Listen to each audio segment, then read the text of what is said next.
ترمذی شریف کی روایت ہے، آپ ساری سنتی بھی ہو،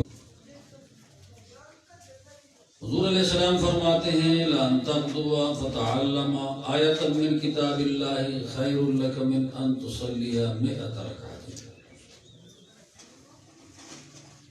حضرت ابو ذر رضی اللہ تعالیٰ عنہ کو فرمایا ہے کہ تو نکل جائے صبح اور اللہ تعالیٰ کی کتاب قرآن مجید کی ایک آیت سیکھ لے، یہ تیرے لیے 100 آیتوں سے زیادہ بہتر ہے، 100 رکعتوں سے، 100 رکعتوں سے قرآن مجید کی ایک آیت کا سیکھ لینا زیادہ بہتر ہے۔ اور ساتھ یہ بھی فرمایا لَأَن تَغْدُوَ فَتَعَلَّمَ بَابًا مِّنَ الْعِلْمِ، تو نکل جائے اور سیکھے علم کا ایک باب، یہ تیرے لیے 1000 رکعات نفل سے بہتر ہے۔ آپ یہاں خود اندازہ لگائیں کہ 1000 رکعات سے ایک باب علم سیکھنا بہتر ہے، اور 100 رکعات سے ایک آیت قرآن مجید کی سیکھنا بہتر ہے۔ اندازہ یہ لگا کہ اگر کوئی طالب العلم، طالبہ یہ علم میں مشغول ہے، شب و روز سیکھنے میں مصروف ہیں، استاد سے تکرار میں مصروف ہیں، بعد میں دہرائی کر کے لکھائی میں مصروف ہو گئے کہ یہ درس میرے پاس کتاب میں کاپی میں ذخیرہ بن جائے اور مستقبل میں میرے لیے کام آ جائے، جب بھول جاؤں یہاں دیکھ لوں یاد ہو جائے، تو یہ 1000 رکعتوں سے ایک باب کا سیکھنا بہتر ہے۔ تو پتہ چلا کہ علم کے اندر لگنے میں نوافل کی ساری کمی پوری ہو جائے گی، یعنی علم میں لگنا یہ نوافل کا ثواب بھی بندہ پا لیتا ہے، اور خود فرائض ادا کرتا ہے تو وہ بھی پا لیتا ہے، نوافل ادا نہیں کیے ثواب پا لیا، اور نوافل والے کے نوافل میں علم کا ثواب نہیں مل رہا، وہاں صرف نوافل کا ثواب مل رہا ہے۔ آپ خود اندازہ لگائیں کہ علم کے سیکھنے میں کتنی بڑی فضیلت ہے۔ ایک سیکھنے والا جیسے علم سیکھ رہا ہے، دہراتا ہے، تکرار کرتا ہے، یاد رکھتا ہے، ذخیرہ بنا کر، یہ نوافل پڑھنے والے لوگوں کے نوافل کا ثواب بھی بغیر ادا کیے پا لیتا ہے۔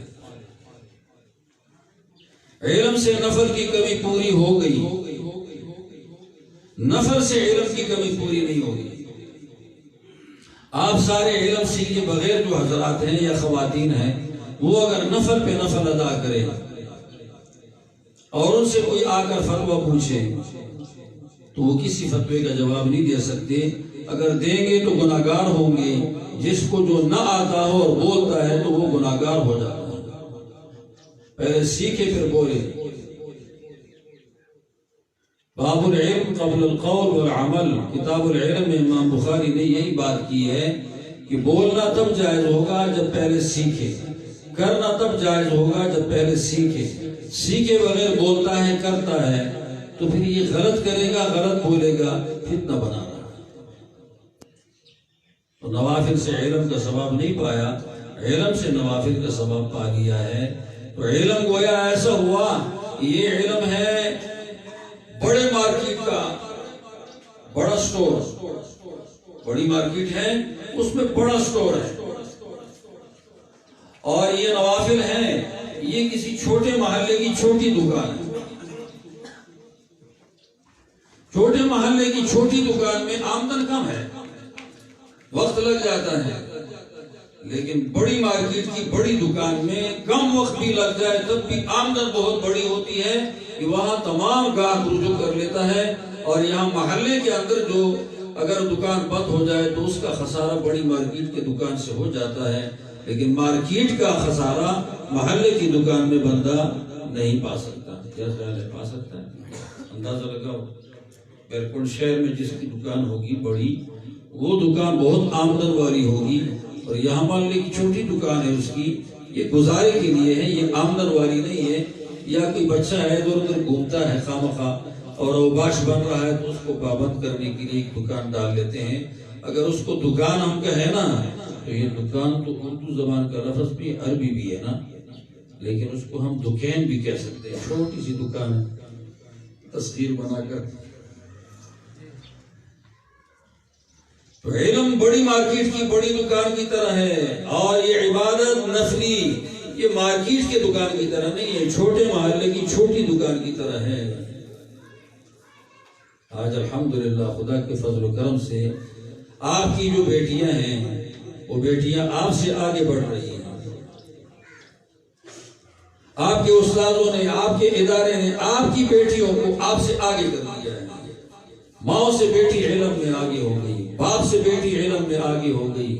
باپ کو حدیث کی عبارت کا پڑھنا نہیں آتا، ترجمہ تو بہت دور کی بات ہے، پھر گرامر والا ترجمہ اور دور ہے. ایک عام ترجمہ ہوتا ہے گلابی، وہ ترجمہ ہر آدمی کر لیتا ہے، پروفیسر بھی گلابی ترجمے کرتے رہتے ہیں، لیکن وہ جو علمی گرامر کا ترجمہ ہے وہ آپ کی بیٹی سیکھ چکی ہے. اور علمی گرامر کے ترجمے کا فرق یہ ہے کہ اس سے غائب علم حاضر ہو جاتا ہے. پروفیسری ترجمے سے غائب علم حاضر نہیں ہوتا، گرامر والے ترجمے سے غائب علم بھی حاضر ہو جاتا ہے. یہ علماء جانتے ہیں، ان سے پتہ کر لیں. آپ کی بچی الحمدللہ آپ سے علم میں آگے بڑھ گئی، اور اس کے اندر اگر چھوٹی موٹی مزید کمی ہے آپ اپنی بچیوں کو مزید قابل بنانے کی کوشش کر لیں. دور حدیث پڑھ لیا، پڑھنے کے ساتھ ان کو علم استعداد کے درجے میں آ گیا. یہ علمی استعداد رکھتی ہے کہ جو کتابیں نہیں پڑھی ان سے فائدہ لے سکتی ہے. ہماری مسلم شریف رات کو ختم ہو گئی تھی. ہمارے مدرسے کے محترم حضرت مولانا مفتی احمد الرحمان صاحب رحمۃ اللہ علیہ وہ پڑھاتے تھے بینوری ٹاؤن کراچی میں. تو انہوں نے رات کو کہہ دیا کہ آپ یہ مغرور نہ ہو جاؤ کہ آپ کو علم مل گیا، بڑے علماء سے اپنے کو ناپنا شروع کر دو. آپ کو صرف استعداد ملی ہے، استعداد قابلیت کہ بڑی کتابوں سے فائدہ لینے کی اہلیت آ گئی. اب آپ کے لیے یہ 60-70 سال پورا ایک کورس ہے دنیا میں، کتابیں دیکھو اور کتابوں سے جو علم آتا نہیں وہ بھی آ جائے گا اس کی مدد سے. یہ تو ایک گرامر ہے اور یہ ایک ممد اور مددگار چیز ہے. آپ اپنے کو بڑے علماء کے ساتھ کبھی ناپ نہ کیا کرو. بڑے علماء کے استعداد سے انہوں نے وہ غائب علم حاضر کیا ہے، آپ کے سامنے ابھی غائب علم حاضر نہیں ہے. اب کرو. یہ گرامر والے کی خصوصیت ہوتی ہے، قواعد کے مطابق علم سیکھنے والے کی خصوصیت ہوتی ہے. لیکن ایک صورت میں آپ کو فائدہ ہو گیا، ماں باپ کو بھی بڑا فائدہ ہوا. وہ کیسے ہوا کہ آپ کی بیٹی گھر کے اندر یہ ساری کتابیں سنبھال کے رکھ چکی ہے، آپ نے خریدی ہے. آپ پڑھ نہیں سکتے لیکن آپ نے اپنی بچی کو پڑھوا دیا. اس پڑھوانے کے ثواب کو آپ نے بھی حاصل کر دیا. پڑھا ہے آپ کی بچی نے 6 برس اور ثواب آپ 6 برسوں کا اپنی مدد، تعاون، محنت، محبت اس کی وجہ سے حاصل کر چکی ہو. آپ کو بھی وہ ثواب مل گیا. فتویٰ آپ نہیں دے سکتے، آپ کی بیٹی دے سکے گی. ترجمہ آپ نہیں کر سکتے، آپ کی بیٹی کر سکے گی. رہنمائی آپ نہیں کر سکتے، آپ کی بیٹی کر سکے گی. لیکن ثواب الحمدللہ آپ کو بھی مل گیا. آپ کا مقام بھی گرا نہیں. اللہ کے فضل سے جتنا ان کا ہے اتنا آپ کا بھی ہے. اس پر شکر کر لے خدا تعالیٰ کا.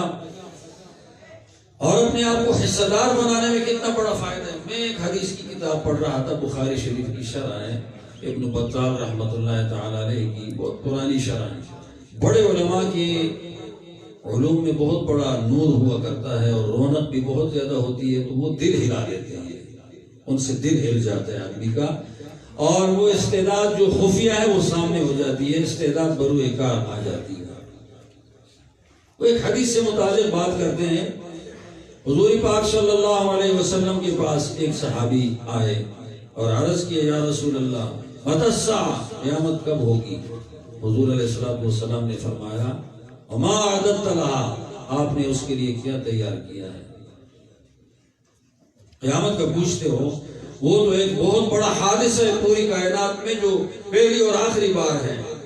تو آپ نے اس حادثے کے لیے کیا تیار کیا ہے جو پوچھتے ہو؟ انہوں نے آگے سے کہا، ما اعددت لها من صلوات ولا صيام، میں نے اس کے لیے تیار نہیں کیا کچھ زیادہ روزے، کچھ زیادہ نمازیں، کچھ زیادہ عبادات. بس صرف ایک بات ہے، میرا سہارا مضبوط ہے.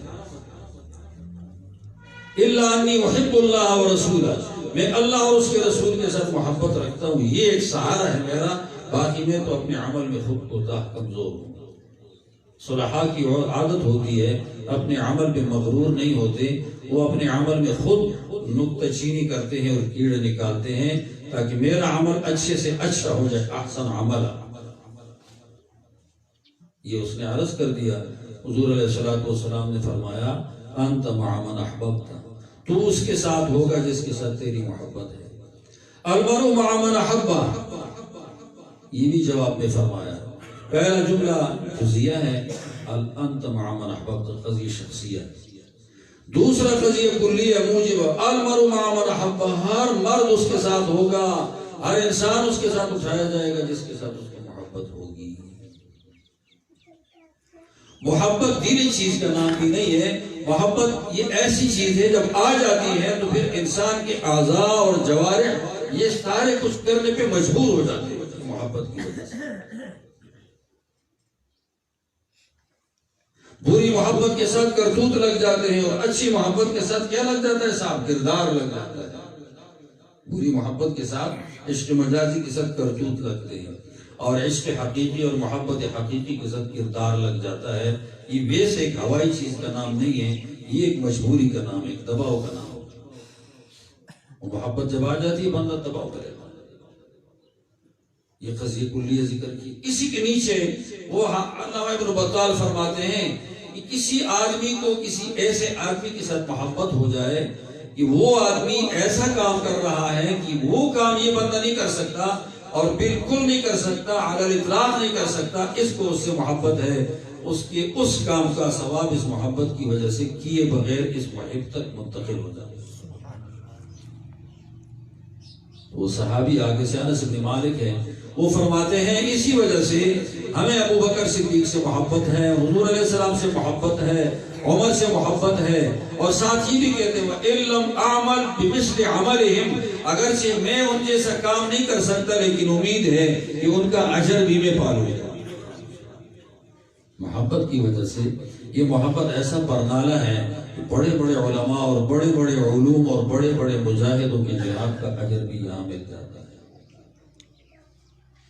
آپ کے مسجد میں امام صاحب ہے اور وہ امام صاحب نماز پڑھا رہا ہے اور وہ مسائل بھی جانتا ہے اور تلاوت بھی اس کی ہے تجوید کے مطابق، آپ مصلی پہ کھڑے ہو جاؤ، ہو سکتا ہے کہ آپ غلط ہو کر پشتوں میں کرو، بیچ میں نمازی فاسد ہو جائے، ہو سکتا ہے ادھر ادھر کی مارنا شروع کر دیں، ہو سکتا ہے بہت سارے واجبات دباؤ کی وجہ سے رہ جائیں، گھبراہٹ کی وجہ سے واجبات رہ جائیں، آپ کی اپنی نماز آگے خفیہ نماز بھی شاید گڑبڑ ہو جائے، وہ جاری تو آپ کو پتہ ہے کہ وہ قرات کیسی ہے۔ میں ایک پٹھان امام کے پیچھے نماز ادا کر رہا تھا پرانے زمانے میں، ویسے عالم نہیں تھا، عالی جز تھا، عالی جز، وہ سورۃ التغابن پڑھ رہا تھا، اس نے ایسی دیسی قرات پڑھی کہ پوچھو نہیں۔ میں اگر آپ کو بتاؤں نا بطور نمونہ کے تو شاید گناہ نہ ہوگا، ان تقرضوا اللہ قرضا حسنا یضاعفہ لکم، یہ قرات اس نے پڑھی سورۃ التغابن کی، تو ایسے امام صاحب کے پیچھے نماز ہو جاتی ہے۔ آپ کو اپنے اس امام سے محبت ہے، آپ اس محبت کے ساتھ نماز پیچھے ادا کرتے ہو، اور کتابوں میں لکھا ہوا ہے کہ اگر پیچھے 1000 مقتدی ہیں، آگے ایک امام صاحب کھڑا ہے، اس ایک امام کو 1000 مقتدیوں کی نمازوں کا ثواب بھی مل جاتا ہے، جبکہ مقتدی میں سے ہر ایک کو 27 کا ملتا ہے، امام کو 1000 کا ملے گا، جتنے شمار مقتدی کیے اتنے نمازوں کا ثواب ملے گا، الاشباہ والنظائر میں دیکھ لیں۔ تو پھر آپ کو اس امام سے محبت کی وجہ سے 1000 مقتدی اگر پیچھے کھڑے ہیں ان کا ثواب مل رہا ہے۔ محبت کیسی اچھی چیز ہے۔ اگر آپ کی محبت علماء سے نہیں بغض ہے اور نماز پڑھتے ہو تو آپ اس امام کے ساتھ بغض کی وجہ سے، محبت نہ ہونے کی وجہ سے وہ 27 بھی مشکل پاؤ گے، نماز مکروہ ہوگی اپنے امام کے ساتھ جب بغض رکھتا ہے کوئی آدمی۔ مجھ سے پچھلے دنوں کسی آدمی نے پوچھا کہ امام صاحب کے بارے میں مقتدی ہے، وہ بات چیت کر رہا ہے اور وہ بغض رکھتا ہے، وہ کہتا ہے یہ ہٹ جائے، وہ یہ ہٹ جائے، اس پہ چرسی لوگ اچھے ہوتے ہیں، وہ کہتے ہیں ہم نماز نہیں پڑھتے، امام کو بھی نہیں چھیڑتے، تعاون کرتے ہیں، یہ نمازی بہت زیادہ تنگ کرتا ہے، بغض والی کیفیت پیدا کر دیتے ہیں۔ وہ امام کے پیچھے نماز جائز ہے یا نہیں اس کی میں نے اس کو بتا دیا آگے سے کہ اس امام کی نماز، اس امام کے پیچھے اس کی نماز تو ہوگی مکروہ، کراہت ترجیحی ہے، تحریمی نہیں ہے، بدمزہ نماز ہو گئی، لیکن اس مقتدی کو خرابی ہوگی، اس لیے کہ ہر امام کو اپنے مزاج پہ ناپے گا، 2 مہینے اس سے خوش ہوگا، پھر تیسرے مہینے اس امام کا تیسرا مہینہ جب داخل ہو جائے گا یہ اس کے ساتھ بھی منفی کرنا شروع کر دے گا، وہ ہٹ جائے گا، ایک اور آ گیا، اس کے ساتھ بھی 2 مہینے ٹھیک تھا، تیسرے مہینے میں کرنٹ منفی ہو گیا، اس کے بعد ایک اور آ گیا، پھر کرنٹ منفی ہو گیا۔ اب اسی طرح اگر یہ ائمہ تبدیل ہوتے ہیں، 12 مہینوں میں 12 امام آ جائیں یا 12 مہینوں میں 3 امام آ جائیں، تو ان 3 اماموں کی وجہ سے اس آدمی کی نماز کی کراہت ساری زندگی رہے گی، اسے بغض کا مزاج بن گیا ہے۔ میرے بھائیوں مسلمانوں، اپنے اماموں کے ساتھ بغض مت رکھو، پیڑا چپ ہو جاتا ہے، محبت رکھو۔ دوسرا نقصان یہ ہے کہ ایسے بغض رکھنے کی صورت میں اس آدمی کے گھرانے میں اس قسم کے لوگ ختم ہو جائیں گے، پیدا نہیں ہوں گے، نہیں پیدا ہوں گے۔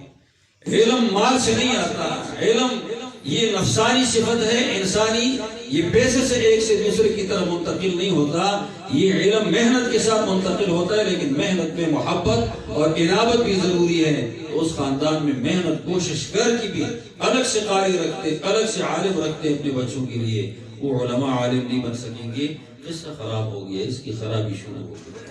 محبت اتنی اچھی چیز ہے اور بغض اتنا برا ہے۔ اور زیادہ آگے جائیں تھوڑا سا، پورے وحی کے ذخیرے میں مجھے 2 آدمی ایسے ملے ہیں جن کے ساتھ خدا تعالیٰ کی طرف سے اعلان جنگ ہے۔ پہلا تو وہ آدمی جو سود کا کاروبار کرتا ہے، تیسرا پارہ دیکھ لیں، دوسرا پاؤ تیسرا پارہ۔ فَإِن لَمْ تَفْعَلُوا فَأْذَنُوا بِحَرْبٍ مِّنَ اللَّهِ وَرَسُولِهِ۔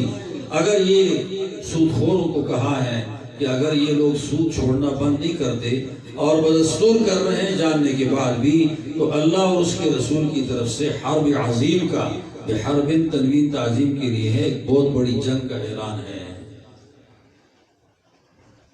خدا کے ساتھ جنگ کرنا یہ یقیناً ہار نہیں ہے، کبھی جیت نہیں سکتا، اور اللہ رب العالمین کی طرف سے اس جنگ میں اس بندے کو ہرانے کے لیے کیا کچھ ہے۔ ہر جگہ ہتھیار نہیں ہوتا، مصیبتیں اور آفتیں، نحوستیں اور راستے کی بندش یہ شروع ہو جاتی ہے، اور یہاں تک کہ اہل علم کے ساتھ بغض رکھتے رکھتے موت بھی منافقین کے ساتھ ہو جاتی ہے۔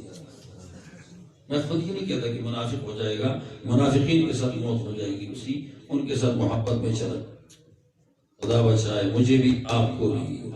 نسلوں میں برکت قینچی نہ کریں، اہل علم سے محبت رکھیں، مدرسوں سے محبت رکھیں، نسلوں میں برکت کی قینچی ہو جاتی ہے۔ ایک تو سود ہے، دوسرا ہے حدیث مسلم شریف کی بھی ہے، بخاری شریف کی بھی ہے، من عادی لی ولیا فقد آذنتہ بالحرب۔ جو میرے کسی نیک بندے کے ساتھ، میرے ولی کے ساتھ، میرے قریبی بندے کے ساتھ دشمنی کا معاملہ کرتا ہے، دشمنی رکھتا ہے، میری طرف سے اس کو جنگ کا اعلان ہے۔ پورے وحی کے ذخیرے میں جہاں تک میری واقفیت ہے، یہ 2 چیزیں مجھے ملی ہیں، شاید کسی اور کو ان 2 کے علاوہ کوئی اور نہ ملے، اعلان حرب۔ اللہ کے نیک بندوں کی قدر کرنی چاہیے۔ آج ہمیں صحابی نہیں ملے گا، لیکن نسبتاً ہمیں ہم سے اچھا مل جائے گا عالم۔ عالم آئینہ ہے، آئینے پہ اپنے آپ کو پیش کریں، آپ کو گناہ نظر آ جائیں گے، بولنے میں بھی گناہ نظر آ جائیں گے، کرنے میں بھی گناہ نظر آ جائیں گے، اس میں نہیں، اس کی نیکی اور آپ کا گناہ، اس کی نیکی کے مقابل آپ کا گناہ آپ کو نظر آ جائے گا اور آپ کا ایک سرا ہو جائے گا۔ کتنا اچھا ہے۔ قصداً بڑے علماء کی زیارت کریں اور جانے کی کوشش کریں کہ مجھے جا کر وہاں کوئی ایسی خوبی نظر آ جائے، عملاً جو خوبی آج تک مجھے نہیں ہے، یہاں سے مجھے یہ خوبی مل جائے اور اس خوبی کے مطابق میں اپنے عیب کو ہٹانے کی کوشش کروں۔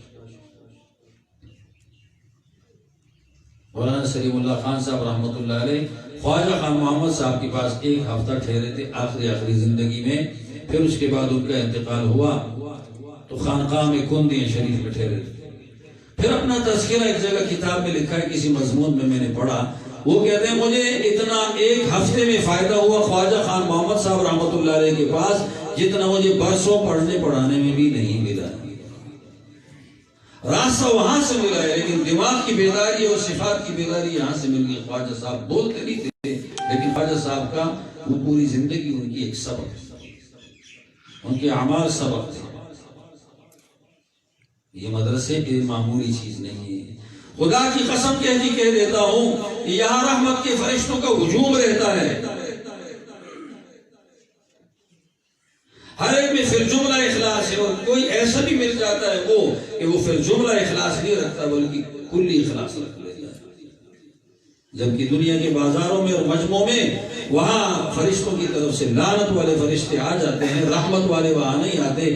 کام جب لعنتی ہو رحمت کے فرشتے نہیں ہوتے، کام جب رحمت کے ہو رحمت کے فرشتے ہو جاتے ہیں. یہاں کام رحمت کا ہے، رحمت کے فرشتے آ رہے ہیں. ناچنے میں کام لعنت کا ہے تو لعنت کے فرشتے آ رہے ہیں. قتل میں کام لعنت کا ہے تو لعنت کے فرشتے آ رہے ہیں. عدالتوں میں رشوت خوری ہوتی ہے، ظلم ہوتا ہے، فیصلے الٹے ہوتے ہیں، لعنت کے کام ہے تو لعنت برس رہے ہیں. اگر وہاں رحمت کا کام اور سیدھا فیصلہ ہوتا تو رحمت خدا کی نازل ہوتی.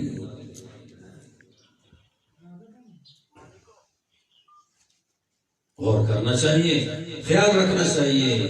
روح زمین پر اگر اچھے ہیں اور اچھی جگہ ہیں تو مساجد اور مدارس ہیں، اور اہل حق کے مساجد اور مدارس ہیں، اہل باطل کے بھی مدارس ہیں، مساجد بھی ہیں. وہاں لعنت برستی ہے، رحمت نہیں برستی.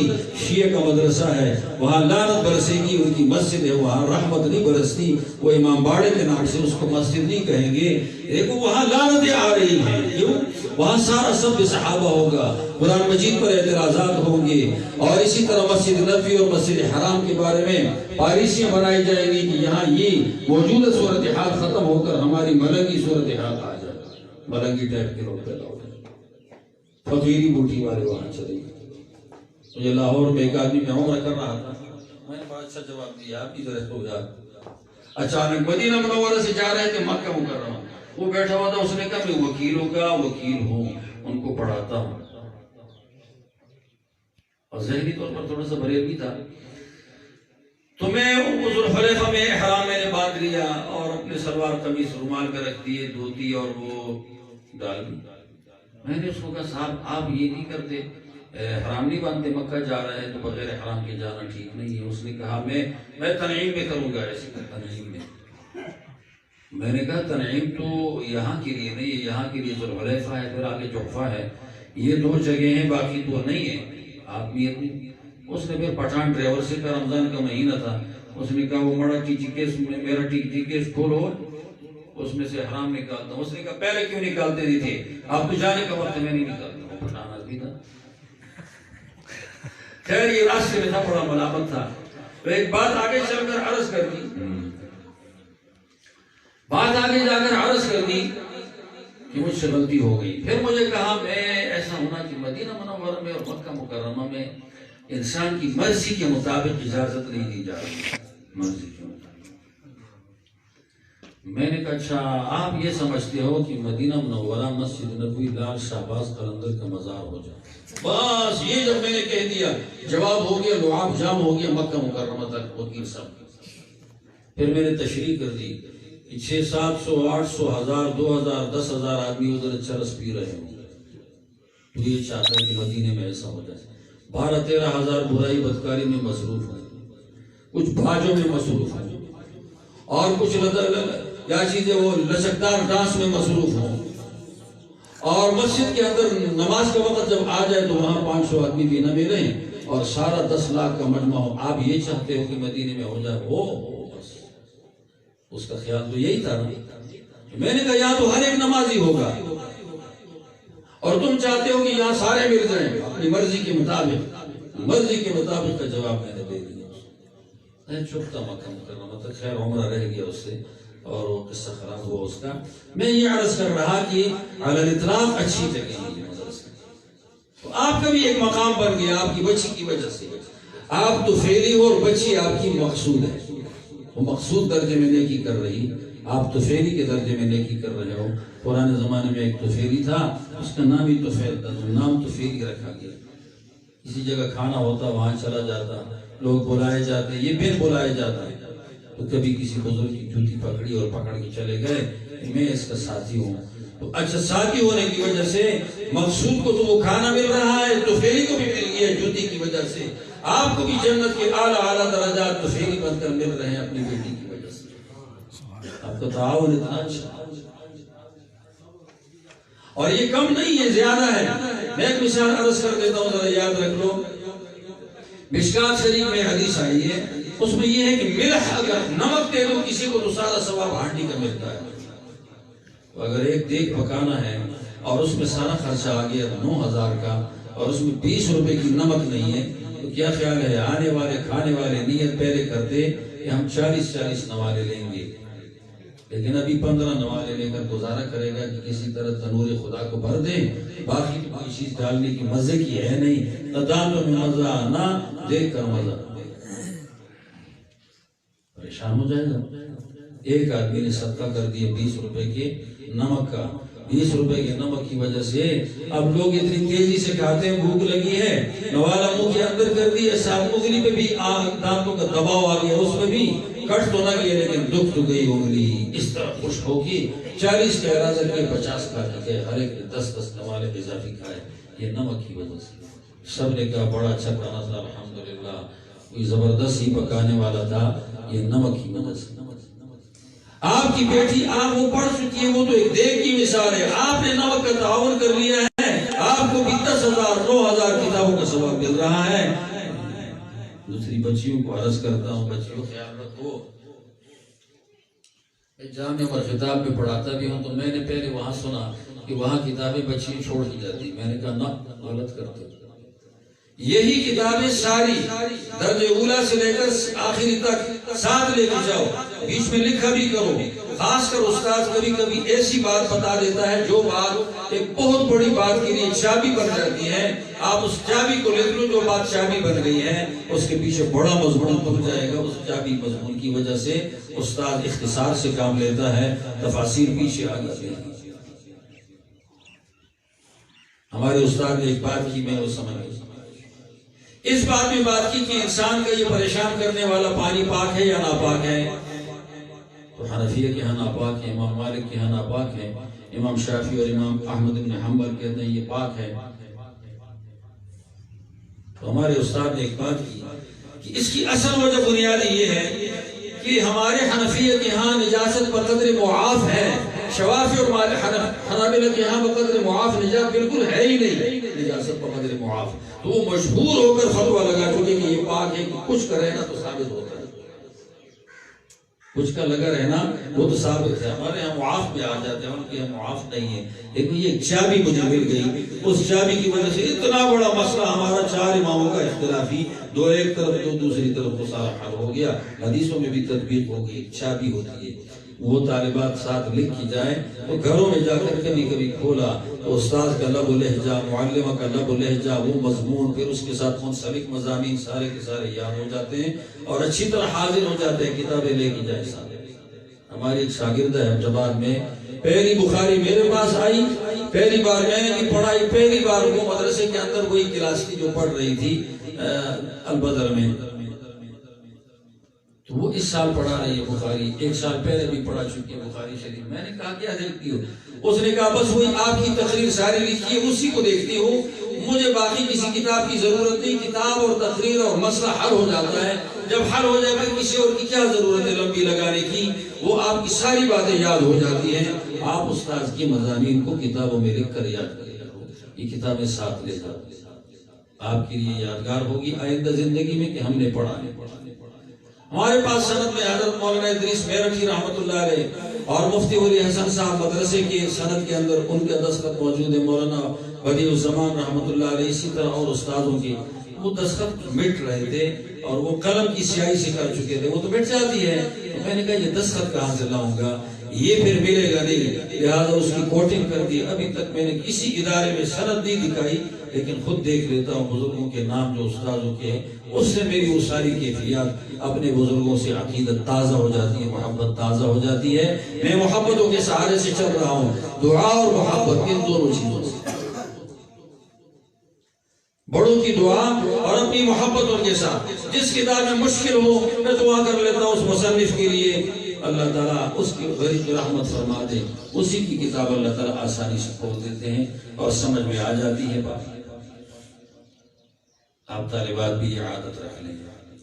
دوسری بات اپنی زندگی کی میں بتاؤں، مجھے اپنے کسی استاد پہ اس کے سامنے بیٹھ کر سبق پڑھنے میں آج تک کبھی ندامت نہیں ہوئی، الحمدللہ ندامت نہیں ہوئی۔ یہ خیال نہیں آیا کہ کسی اور سے پڑھتا یہ کتاب بہت اچھی ہوتی، یہ کتاب اچھی طرح سمجھ جاتا نہیں۔ اور میں نے آج تک کسی اور کی سند لی نہیں سوا مولانا سرفراز خان صاحب کی۔ میں نے یہ سوچا اگر کسی اور سے سند مانگ کر لے لوں تو مانگ کر سند لینے میں اپنے استادوں کی جن سے میں نے حدیثیں پڑھی ہے اور سال 2 سال رہ کر پڑھی ہے ان کے ساتھ محبت میں کمزوری ہو جائے گی۔ ان بڑوں کی استاد نہیں ہے میں ویسے کروں گا، یہ سند پہ سند لینا یہ شاید ان کے ساتھ اچھائی نہ ہو جائے، مجھے انہی کی سند کافی ہے۔ میں نے اپنی زندگی کے اپنے اندر استادوں میں ایک چیز دیکھی تھی، علم میں پختگی، عمل میں سادگی، پروٹوکول اور یہ فیشن کہ کسی استاد میں نے پوری زندگی نہیں دیکھا۔ کبھی بڑی بول کسی استاد کو بولتے ہوئے میں نے سنا نہیں کہ اپنے بارے میں بڑی بات ہے، ہمیشہ اپنے بارے میں کمزور بات ہے۔ ہمارے مفتی صاحب ایک لفظ کہا کرتے تھے، میں ادھر نہیں کہتا، وہ ایسا لفظ ہے کبھی کبھی طلباء کو کہہ دیتا ہوں لیکن ویسے یہاں نہیں کہتا۔ ہم تو ایسے لوگ ہیں، ہم اس قسم کے لوگ اپنے بارے میں راستے میں جاتے جاتے رفتار کرتے، ایک عمومی آدمی میں ایک آدمی سے ملا، سامنے مفتی صاحب تھے اور وہ آ رہے تھے، تو بڑی ہستی تھی، کوئی پگڑی بہت بڑی باندھی ہوئی تھی، دراز تک تھی۔ کہا میں ولی حسن، اس نے نہیں پہچانا، پھر کہا میں ولی حسن، پھر نہیں پہچانا، پھر آخر میں کہا مفتی ولی حسن، اچھا اس نے ابھی پہچان لیا، گلے ملایا۔ مفتی ولی حسن کا نام تو سنا تھا لیکن ولی حسن سے نہیں پہچانتا تھا، اپنے ساتھ القاب بھی نہیں لگا۔ اتنے اچھے لوگ تھے۔ میں آپ کو عرض کرتا ہوں طالبات، پوری دنیا میں تاریخ سادگی کی ہے، پوری دنیا میں تاریخ قناعت کی ہے، پوری دنیا میں تاریخ صبر کی ہے، پوری دنیا میں تاریخ فقر کی ہے۔ غنا کی کبھی تاریخ نہیں آئی، بے حوصلہ ہونے کی تاریخ نہیں آئی، بد کلامی کی تاریخ نہیں آئی۔ کتابیں لکھی گئی تو صبر پہ لکھی گئی، کتابیں لکھی گئی تو سادگی پہ لکھی گئی، کتابیں لکھی گئی تو علم کی گہرائی پہ لکھی گئی۔ کسی آدمی کے اوپر فیشن کی کتاب نہیں لکھی گئی کہ بڑا عالم تھا، زبردست فیشن ہے، بنتا راستے میں چلتا تھا تو چھری چھری کی آواز، جوتی سے ہوتا کش کش کی آواز، کپڑے سے آوے، یہ کسی جگہ تاریخ نہیں۔ آپ دیکھ لیں تاریخ دعوت اور عظیمت دیکھ لیں، شیخ مجدد الفسانی کا تذکرہ سن لیں، علماء ہند کا شاندار ماضی آپ دیکھ لیں، آپ ساری تاریخیں دیکھ لیں، سب کے اندر آپ کو سادگی ملے گی۔ ہمارے اسلاف کا بڑا سرمایہ سادگی ہے، فیشن نہیں، پروٹوکول نہیں، پذیرائی نہیں۔ جہاں پذیرائی نہیں تھی وہیں پر انہوں نے کام کیا ہے، اور وہاں پر کام کر کر کے اللہ تعالیٰ نے اپنے فضل و کرم سے وہاں ان کا سکہ ثابت کر دیا ہے۔ اپنی صفت سے اپنا سکہ ثابت نہیں ہو سکتا، اپنا سکہ اللہ تعالیٰ کے قرب سے ثابت ہو سکتا ہے، علم کی پختگی سے ثابت ہو سکتا ہے، سادگی سے ثابت ہو سکتا ہے، قناعت سے ثابت ہو سکتا ہے۔ آج کل یہ ایک مرض آ گیا ہے، بخاری شریف کے طالبات نے پڑھا ہے لیکن عمل میں آنے کی ضرورت ہے۔ حضرت معاویہ رضی اللہ تعالیٰ عنہ کو کچھ لوگوں نے 51 ہجری کی بات ہے، مدینہ منورہ میں آئے تو وہاں پر اس نے آخری حج ادا کیا تھا، مکہ میں پھر مدینے گئے، پھر دوبارہ شام میں اس کا انتقال 60 ہجری میں ہوا، پھر مدینے نہ آ سکے۔ ان کو سرکاری آدمی تھا، پولیس والا حفاظت میں تھے، وہ بڑے محتاط آدمی تھے، پیرے کا خیال رکھتے تھے، اپنے لیے لوہے کا ایک کمرہ بنایا تھا جہاں بیان کرتے، تقریر کرتے، اسی میں اندر بیٹھ کر یا کھڑے ہو کر کرتے، چہرہ نظر آتا، باقی سینہ وغیرہ یہ تھوڑا سا نظر آتا۔ احتیاط کرتے کہ ہمارے بڑوں کو کسی کو محراب میں شہید کیا، حضرت علی کو چکر لگاتے ہوئے شہید کر دیا، لوگوں کو جگا رہے تھے، حضرت عثمان کے اوپر گھر میں حملہ ہوا، حضرت عمر کو فجر کی نماز مصلی میں کھڑے تھے اور وہاں سورہ فاتحہ کر دیا، پڑھتے رہے اور شہید زخمی کر دیا، 3 دن بعد انتقال ہو گیا۔ یہ احتیاط کرنا چاہیے، اور بڑوں کو چاہیے بھی کہ احتیاط کر دیں کہ وہ سرمایہ ہے، اثاثہ ہے، تو پیچھے پبلک کمزور ہو جاتی ہے، اس کا بڑا مقام ہوتا ہے۔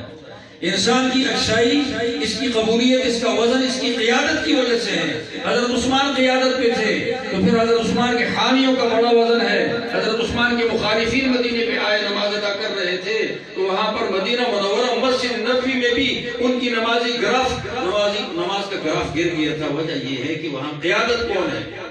حضرت عثمان کے مخالفین ہیں، ظالم لوگ قیادت کر رہے ہیں، اپنے لیے اچھے بڑے تلاش کرو تاکہ آپ کی اچھائی کا وزن بڑا ہو جائے۔ قیادت کی وجہ سے لوگوں کی اچھائی کا وزن بڑھ جاتا ہے۔ عثمان قائد ہے تو وزن بڑھ رہا ہے، فتیر قائد ہے تو وزن گھٹ رہا ہے، نماز تو پیچھے ہو جائے گی۔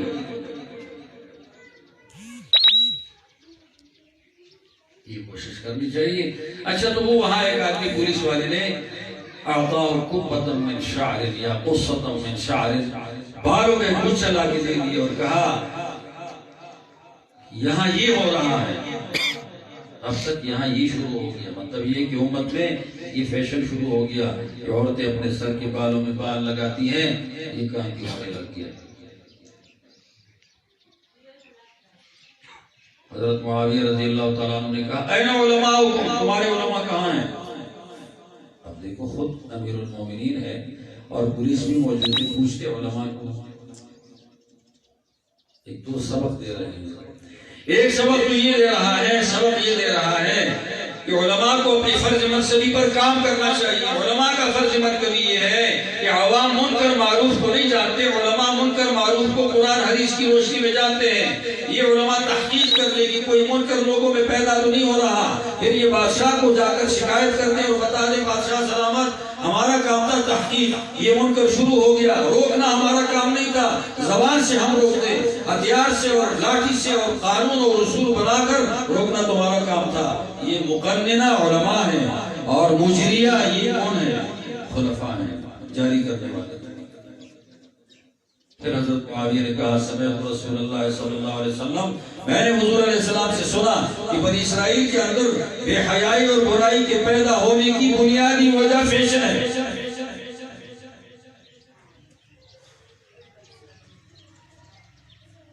خواتین کو اس لیے عرض کر رہا ہوں کہ کچا ذہن فیشن کے پیچھے جاتا ہے، پختہ ذہن ضرورت کے پیچھے جاتا ہے۔ کسی پختہ ذہن آدمی کو پیسہ مل جائے سب سے پہلے ضرورتوں کی چیزیں خریدے گا، اور کسی کچا ذہن آدمی کو پیسہ مل جائے وہ کھانے پینے کا کوئی خیال نہیں رکھے گا، وہ کہے گا فیشن یہ سونی کی شیئی تو مل سی کپڑا چار چٹا یہ کدھر ملی پھر کون میں ملتا ہے، اچھا دوڑ وہ شوہر سے بھی نہیں پوچھا، شوہر سے پوچھے بغیر وہاں جا رہی ہیں، لعنت پرستی خدا کی بازار میں جاتی ہے شوہر کی اجازت کے بغیر، لعنت برس رہی ہے۔ کیوں برس رہی ہے میں آپ سے بتا دیتا ہوں۔ اذا دعا الرجل امرأته الى فراشه، ایک آدمی اپنی بیوی کو اپنی بشری تقاضے کو پورا کرنے کے لیے بلا دے اور وہ نہ آئے، لعنت الملائکہ حتی تصبح، صبح تک خدا کی لعنت برستی ہے، حتی ترجع، جب لوٹے اس وقت تک رجوع کرے معافی مانگنے تک خدا کی لعنت اس عورت پہ برستی، اس نے اپنے شوہر کا تقاضا پورا کروانے میں مدد نہ کی۔ آخری حج ہے، حجۃ الوداع، مغازی کے اندر موجود ہے۔ حضور علیہ السلام نے فرمایا علی تو یمن سے آیا، ہم مدینے سے آئے ہیں، تمہاری کیا نیت ہے؟ تیری بیوی ہمارے ساتھ ہے، تیری بیوی کی نیت اب تک تیرے ساتھ معلق ہے، یاد رکھیں۔ باپ پیغمبر ہے کہ بیٹی نیت باپ کے تابع نہیں ہے، باپ پیغمبر ہے، باپ خود کہہ رہا ہے کہ بیٹی تیری نیت علی تیرے شوہر کے تابع ہے۔ شوہر کی اتنی اہمیت ہے کہ باپ کی تابع نہ ہو سکی نیت کس کے تابع ہو گئی؟ شوہر کی تابع ہو گئی۔ آپ شوہروں سے پوچھ کر کام نہیں کرتے تو یہ شوہر ہمیشہ مطلوب ہوگا، یہ بیوی تابع ہوگی۔ اقامت کی نیت شوہر کر لے، بیوی خود بخود مقیم ہے۔ سفر کی نیت شوہر کر لے، بیوی ساتھ جا رہی ہے، شوہر تو بیوی خود بخود کیا ہے جی مسافر ہے، اس بیوی کی اپنی نیت کا کوئی اعتبار نہیں ہے۔ آپ اپنا مقام جانو، آپ کا مقام ہے اپنے بڑے شوہر کی خدمت اور تابعداری اور ان کی باتوں کو ماننا، اور ان کی باتوں کو مان کر دل کی خوشی سے ماننا، ہیلے بہانے کر کے نہ ماننا، چاپلوسی کر کے نہ ماننا، بلکہ دل کی خوشی سے ماننا۔ دو بدو جواب نہ دیے جائے، دو بدو جواب نہ دیے جائیں، اس کے ساتھ ہیلے اٹکل کا کام نہ کریں، ان کے ساتھ تابعداری سمع و طاعت کا کام کریں۔ یہ کبھی نہ سمجھے ہم عالم ہیں، ہمارا شوہر مچھندر ہے۔ کون ہے جی مچھندر؟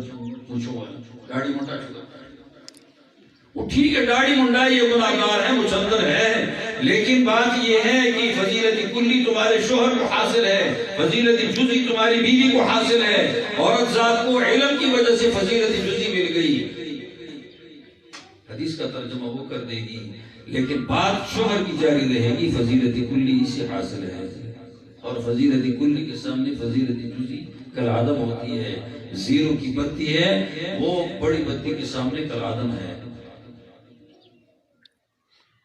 الرجال علیہن درجہ، مدارس سے کیوں شکایت آئے؟ آپ کو نمونہ بننا چاہیے اسکول کالج کی لڑکی کے لیے کہ اسکول کالج کی لڑکی فری ہو گئی، بہت آگے چلی گئی، آپ نے اس کو پیچھے لانا ہے، یہ نہیں کہ آپ اس سے آگے چلے جاؤ دنیا کے معاملات میں اور رفڑوں میں اور رگڑوں میں، اور پھر آپ کو پیچھے لانے کے لیے کون ہوگا؟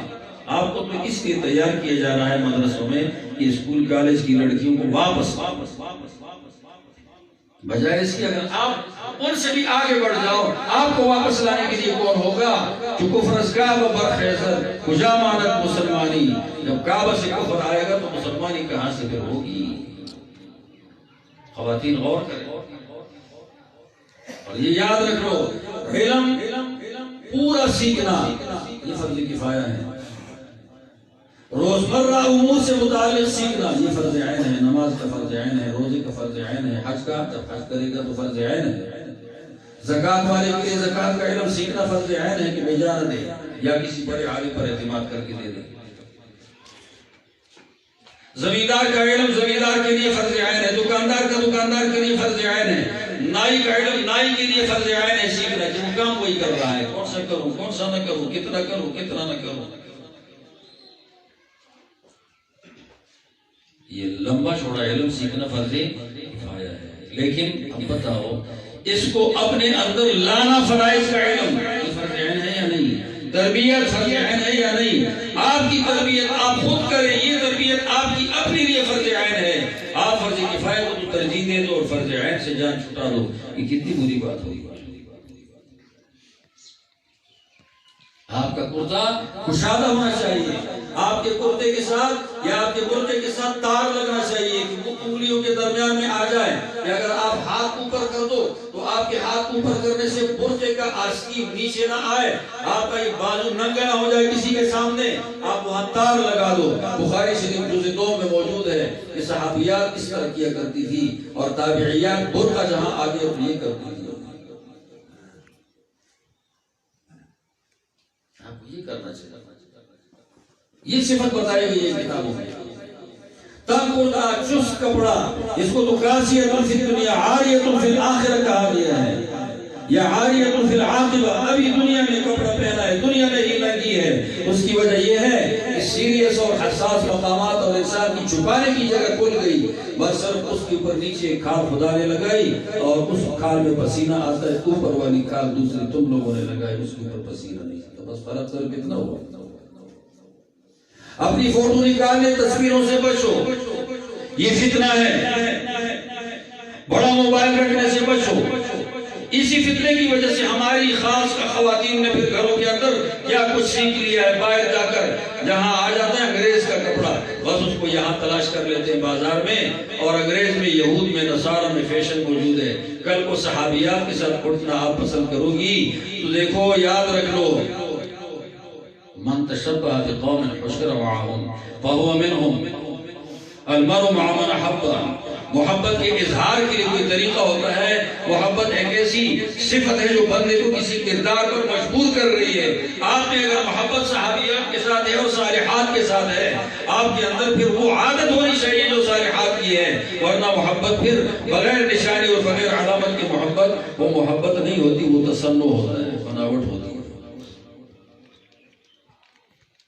بڑی خواتین بھی نگرانی کریں، اپنی بچوں کی نگرانی، بچیوں کی نگرانی۔ میں نے ایک جگہ دیکھا لبنان کے اندر پرانے زمانے میں پردہ، اس کا کسی نے عکس دیا ہے، ایک عورت کا پردہ اتنا بڑا برقع پیر بھی چھپے، دوسری کا بھی چھپے، لیکن بچی کو پتلون پہنایا ہوا ہے۔ اب اس وقت بڑی انہیں نگرانی چھوٹیوں کی نہ کرنے کی وجہ سے آج لبنان کے اندر ساری عورتیں پتلونی ہیں۔ اگر یہ نگرانی وہ بڑی کرتی وہ آج پتلونی عورت نہ ہوتی، بالکل نہ ہوتی۔ اپنے حیا یہ بہت بڑی صفت ہے، اس حیا کا اظہار ہر جگہ ہونا چاہیے۔ آپ کی باتوں میں حیا ہو، دو بدو کسی اجنبی سے بات نہ ہو، غصے کے لہجے میں بات ہو کہ اس کے دل میں تمہاری طرف کسی کی آمادگی پیدا نہ ہو جائے. اجنبی آدمی ہے. دیور سے محفوظ رہو, جسدات سے محفوظ رہو, تائزات معمولات سے اپنے کو محفوظ رکھو, ساس سسر کے ساتھ سلوک سے رہو. اکثر عورتیں شور کرتی ہیں اور اپنے شوہر کو پریشان کر کے وہ نہ ادھر کا رہتا ہے نہ ادھر کا رہتا ہے. شوہر کو اپنی ماں باپ کا نافرمان بنا دیتی ہے اور ان کے خلاف اکسا کر وہ بددعا دیتے ہیں. شوہر کا مستقبل کا سارا راستہ اس بددعا کی وجہ سے بند ہو جاتا ہے, باعث بھی نہیں بنتی.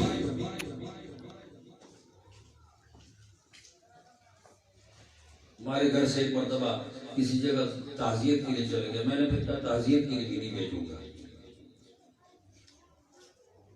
یہ بھی نہیں بھیجوں گا. اس کی وجہ یہ وہاں تعزیت کے لیے گئے اور بیوی نے کہا جس کا شوہر فوت ہوا, میرا یہ شوہر اتنے سالوں میں مجھے ایک مرتبہ مادہ ترش نہیں کیا. ہم تو مادہ بھی ترش کرتے ہیں, تربیت میں تو سختی ہوتی ہے. تو میں نے کہا اس کا شوہر کہاں کا دیندار آدمی تھا اسپیشل, اور کہاں کا وہ علم پڑھا ہوا تھا, کہاں اس نے نمونہ بننا تھا. اس نے تو غلط بات پر بھی چپ رہنا ہے, ٹھیک بات پر بھی چپ رہنا ہے, اور ہم تو یہاں کتابیں رکھتے ہیں گھر میں. میں نے کہا پھر یہ چیز نہیں ہوگی, نہیں بیچتا. مسئلے پیدا ہو رہے ہیں. آپ نے نمونہ بننا ہے, نمونہ خیر بننا ہے. اس کی کوشش کریں گے. یہ عبادت ہے, یہ تربیت ہے. یہ تربیت آپ کی کرنی, اپنی سادگی پہ زندگی گزارنی. سونا ہے جی, زیورات ہے جی, اتنی ہونی چاہیے, اتنی ہونی چاہیے. ہمارے صحابیات میں سے دیکھو, زیورات کا تو صدقہ کیا عید کے دن. حضور علیہ السلام نے بلال سے کہا جا کر عورتوں کے مجمع میں عیدگاہ میں چندہ کیا. تو راوی روایت کرتے ہیں, اشارہ کرتے ہیں, یہاں سے بھی نکالا, یہاں سے بھی نکالا, یہاں سے بھی نکالا, یہاں بازیب کی طرف اشارہ کر کے ادھر سے بھی نکال کے عورتوں نے دے دیا. جہاں اخلاق کی اچھائی ہوگی وہاں کسی زیور کی ضرورت نہیں, خالی بازی بھی قیمتی ہے. اور جہاں اخلاق کی اچھائی نہیں ہوگی, صفات کی اچھائی نہیں ہوگی, وہاں زیور سے کوئی آدمی نہیں بن سکتا, کوئی عورت نہیں بن سکتی. مفتی زین العابدین صاحب فرماتے تھے 10 سال کسی کتے کو شیش محل میں رکھو اور اسپیشل مزیدار شیش محل میں کتے کو رکھو, 10 سال بڑا رہے, 10 سال کے بعد نکلے گا صفات پھر بھی کتے کی. اگر اندر سے گند ہے تو باہر سے زیورات اس کا اظہار نہیں کر سکتے. یہ فرمائش ہے, چھوٹی فرمائش ہے. اتنا پلاٹ ہونا چاہیے شادی میں اور اتنے زیورات ہونی چاہیے. آگے بیچارے کے پاس ہے نہیں, بڑا مستحق ہے. حالانکہ شادی ضمانت ہے کہ اگر تم فقیر ہو اللہ تمہیں غنی کر دے گا. یکون فقراء یغنیہم اللہ من فضلہ. جنا شادی کے ساتھ مولانا انور شاہ کشمیری رحمۃ اللہ علیہ کی شادی ہو گئی, 45 سال کی عمر میں ہوئی, بڑی عمر میں. کوئی شاگرد نے اپنی بہن پیش کر دی کہ آپ میری بہن سے شادی کرنا. مولانا نے کہا ٹھیک ہے, کسی جگہ سے دور. شادی ہو گئی تو مولانا انور شاہ کشمیری صاحب کے ساتھ تھے, اپنی دلہن بلانے کے لیے گئے تھے. اس کا بھائی بھی ہے, ایک اس کی ساری بھی تھی. مولانا اسٹیشن میں بیوی کو اکیلے کر دیا. اکیلے کرنے کے بعد کہا میری تنخواہ دیوبند سے بہت کم ہے, کوئی بہت غریب آدمی, مکان میرا نہیں ہے, کشمیر کا ہوں, وہاں سے آیا, یہ جگہ میری نہیں ہے, پڑھاتا ہوں سر. پڑھا بھی ادھر ہی پڑھاتے. بیوی رونے لگی, پریشان ہو گئی, کھانے کے لیے بھی کچھ نہیں ملے گا, کیا کریں گے. بیوی نے بہن کو کہا, بہن بھی پریشان ہے. خیر اس نے کہا, بھائی نے بھی کہا, بہن نے بھی, دونوں نے مل کر سمجھا دی. کوئی حوصلے والا آ جاتا ہے, سب کو حوصلہ مل جاتا ہے. کہا یہ برکتیں خدا نے انور شاہ کشمیری میں رکھی ہیں, ان سے فائدہ لیں گے, پیسے سے فائدہ نہیں لیں گے, برکتوں سے لیں گے. یہ عالم بڑا ہے, ہزاروں شاگرد ہیں, معمولی آدمی نہیں ہے. ان کا بیٹا خود لکھتا ہے, مولانا انور شاہ کشمیری, ہمارا بھی استاد ہے, سند اس نے خط دی تھی مجھے کراچی میں ایک جگہ. وہ فرماتے ہیں کتاب میں لکھا ہے کہ ہمارا خدا نے ہمیں دیوبند میں باغ بھی دیا, بڑا مکان بھی دے دیا, ہماری اچھی حیثیت گزر گئی. ہم نے شرائط ہمارے والد صاحب کے ساتھ نہیں رکھی, ہماری بیوی نے, ہماری والدہ نے, تو اللہ تعالیٰ نے ہمیں بہت کچھ دیا. مولانا نانوتوی کی بیوی کی شادی ہوئی کہ نواب آدمی کی بیٹی سے, اس نے زیورات بھیجا. مولانا نے کہا دیکھیے ذرا, میں غریب آدمی ہوں, میں ساری زندگی محنت کر کے تیرے زیورات جیسا مال نہیں لا سکتا، اتنا میں جمع نہیں کر سکتا۔ ہم دونوں برابر ہوں گے تو زندگی گزرے گی، اگر تو اس طرح شہزادی زندگی گزارنی مشکل ہوگی، یا میں تیرے جیسے بنوں تو پھر زندگی برابر گزرے گی، یا تم مجھ جیسے بن جاؤ، مجھ جیسے غریب بن جاؤ، کیسے تیرے جیسے بن جاؤ۔ کہا یہ چندہ جاری خلافت عثمانیہ کو باقی رکھنے کے لیے انگریز کا حملہ ہے، تو انگریز کو روکنے کے لیے اس زمانے میں یہ کام شروع کیا تھا، چندہ یہ ہو رہا ہے، اس پہ دے تو زیورات دے دیے، باپ کے گھر گئی، پھر جب وہ خلق کی طرف آتے پہ لڑ ادھر جب گئی تو زیورات نہیں تھے، باپ کو یہ بتایا نہیں کہ مجھ سے تو شوہر نے وہ صدقہ کروا دیا سارا گھر میں نے خود دیا، باپ نے پھر دے دیا، پھر آ کر کے معاملہ پھر بڑھ گیا۔ کیسے رہیں گے ایک ساتھ؟ تیری اتنی اونچی شان ہے، میرے پاس پیسہ جیسا نہیں ہے، ایک جیسے رہیں گے تو پھر ظاہر بات ہے کچھ کرنا پڑے گا تجھے، چلو پھر یہ چندہ دے دیتے ہیں، وہ بھی دے دیے، پھر فقر و فاقے کی زندگی بے بسی کی گزار دی، لیکن تاریخ میں نام آیا محمد طیب قاسمی، محمد احمد دارالعلوم دیوبند کا محتمم، اتنے بڑے پختہ علم والا خاندان، اس کی کتابیں ایسی ہیں جس کو ہر عالم سمجھتا بھی نہیں ہے، اتنی بڑی گہرائی پختہ کتابیں لکھی ہیں اللہ رب العالمین، اس کے بیٹے میں اللہ تعالیٰ نے کتنی قابلیت رکھی، پوتے میں کتنی رکھی۔ تو میری بہنوں ذرا تھوڑا سا اس معاملے میں اترنا پڑے گا، مجھے نبی کے ساتھ جانا پڑے گا، صحابیات کے ساتھ جانا پڑے گا۔ مشارک ہوتا ہے انی وراتن و تیر زیری، میں راستے پہ جاتی ہوں میری دامن ناراض ہے، اور گندے راستے پہ جاتی ہوں تو بدبو اڑ جاتی ہے۔ حضور علیہ السلام سے پوچھا کیا کروں، یہ کپڑا نجس ہوا ہے کہ نہیں؟ ڈھیر سے جاتی ہوں، ڈھیر سے بڑا نکلتا ہے، گرم دھوپ جب لگ جاتی ہے۔ حضور نے فرمایا طہرھا ما بعدھا، تیرے کرتے کو بعد والا حصہ پاک کر دے گا، اس کا اثر پاک زمین سے ختم ہو جائے گا، شک شبہ نہ کرو۔ مشاہدہ تیر زیری، دامن دراز کا تو۔ اور خدا کی شان یہ ہے کہ اللہ رب العالمین نے اس سادگی میں وہ رونق اور برکت رکھی ہے، جب صفات اچھی ہو تو پھر اللہ نے حسن بھی رکھا ہوا ہے، وہ خلقی فطری حسن، طاعت اور فرمانبرداری اور سمجھداری اور تربیت سے دن بہ دن بڑھتا ہے۔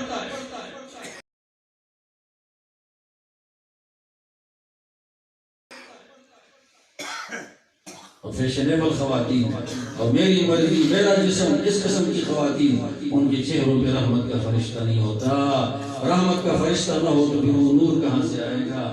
وہ راستے بھی جائے گی تو بس وہ کیا ہے، مطلب یہ ہے کہ گدھے کو سلوار پہنا دو، بچنا چاہیے، یہ حوصلے پیدا کرنا ہی نہیں چاہیے۔ دنیا مقصد بن گیا ہے، ہمارا مقصد آخرت ہے، دنیا بقدر ضرورت ہے، آخرت بقدر مقصد ہے۔ مقصد ضرورت کو جانتے ہو؟ ڈرائیور گاڑی چلاتا ہے، سامنے شیشے میں دیکھتا ہے، یہ مقصد ہے، کبھی دائیں طرف کبھی اوپر چھوٹا سا شیشہ لگا ہوتا ہے، یہ مقصد ہے؟ ہاں جی بتاؤ، ضرورت ہے، یہ ضرورت ہے، وہاں سارا وقت اس میں لگا ہے، دیکھ رہے گاڑی کر جا کے کودے گی کسی کھائی میں، گاڑی بھی تباہ، سوار بھی تباہ۔ میرے محترم دوستو، مقصد آخرت ہے، گاڑی ادھر چل رہی ہے، جا ہم ادھر رہیں تو ہمیں وہاں نظر لمبی لگانی چاہیے اور مقصودی لگانی چاہیے۔ ہم نے ادھر ادھر نظر لگا لیا، مقصودی اس کو بنا دیا، آخرت اپنی خراب کر دی۔ یہ مثال یاد رہے گی، مثال کو یاد رکھو، مسئلہ خود بخود یاد رہے گا۔ ہاں اس کو یاد رکھو، یہ مثال ایک رحمت ہے، اس کے ساتھ بڑی باتیں سمجھ میں آ جاتی ہیں۔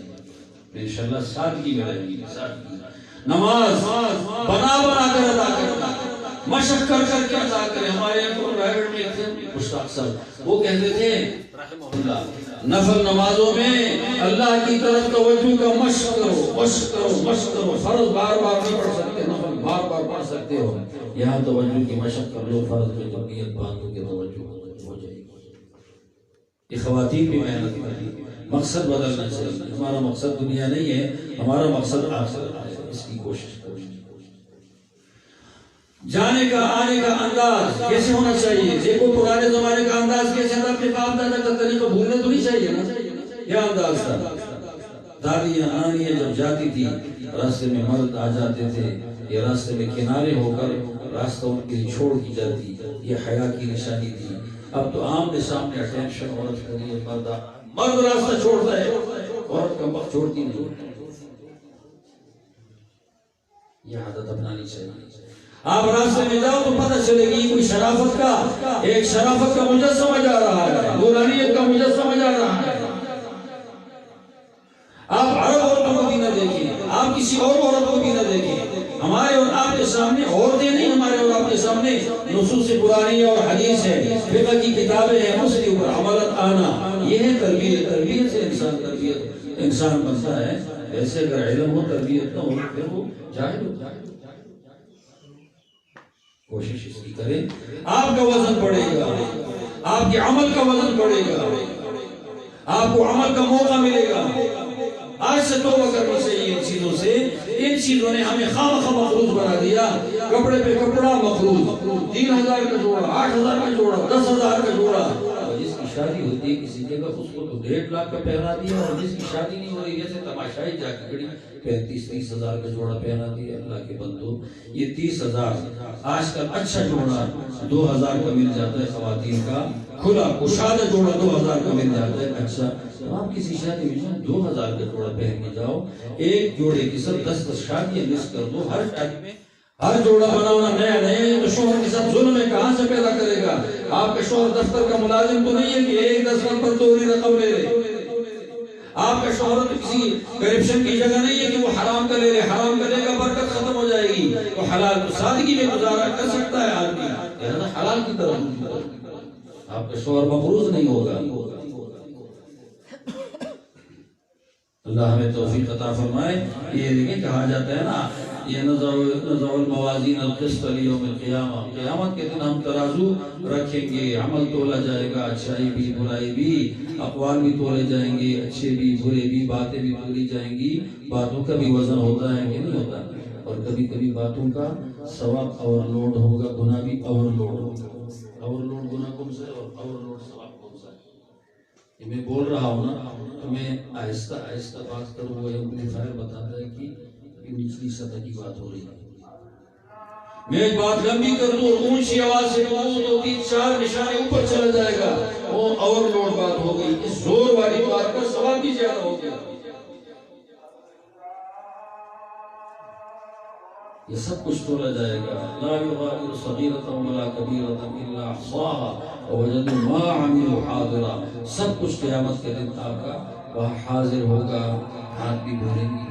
ابھی ریکارڈ کر رہے ہیں، ٹیپ ریکارڈ میں رکھے نہیں ہے نا، ریل ریکارڈ کر لیں. جب ٹیپ ریکارڈ میں رکھو پھر بول دے گا. ابھی ٹیپ ریکارڈ ہے نہیں، یہ بول نہیں رہے. جب آرڈر آ جائے گا بولو، زبان پہ تالا لگے، یہ بولنے لگے. اپنے ہاتھ سے آواز خود سن رہا ہے. باقی یہ لغت کی تحقیق ہے، آپ کے سامنے تو ضرورت ہی نہیں ہے. اور آگے حدیث میں آیا کلمتان حبیبتان فی الرحمن، 2 عظیم الشان کلمے اللہ کو بڑے پسند، خفیفتان علی اللسان، زبان پہ حل کیا کہ بچہ بھی بول سکتا ہے جو سنگل باتیں کرتا ہے. بچی بچی ثقیلتان فی المیزان، میزان میں بھاری ہے. کیسے بھاری ہے؟ جس آدمی کی صفات بھاری ہو اس کی یہ باتیں بھی بھاری ہیں. اگرچہ آدمی دبلا پتلا ہو، جس کی صفات پیچھے خبیث ہوں، گندی ہوں، اس کے ان کلمات کا کوئی وزن نہیں. لا نقیم لہم یوم القیامۃ وزنا. قرآنی مثال پیش کرتا ہوں. ابو بکر صدیق اور عبداللہ بن ابی یہ کلمات پڑھے کہ وزن ہے، کھڑا منافق مرا ہے. حضور نے جنازہ پڑھایا اس کا. ابو بکر صدیق اس کا انتقال ہو گیا، فوت ہو گئے. ان کا یہ کلمہ سبحان اللہ اور ہمارے سارے ابو بکر صدیق کے علاوہ امتیوں کے فرض یہ برابر نہیں. آدمی باری ہے اور یہ آدمی عبداللہ بن ابی خبیث ہے.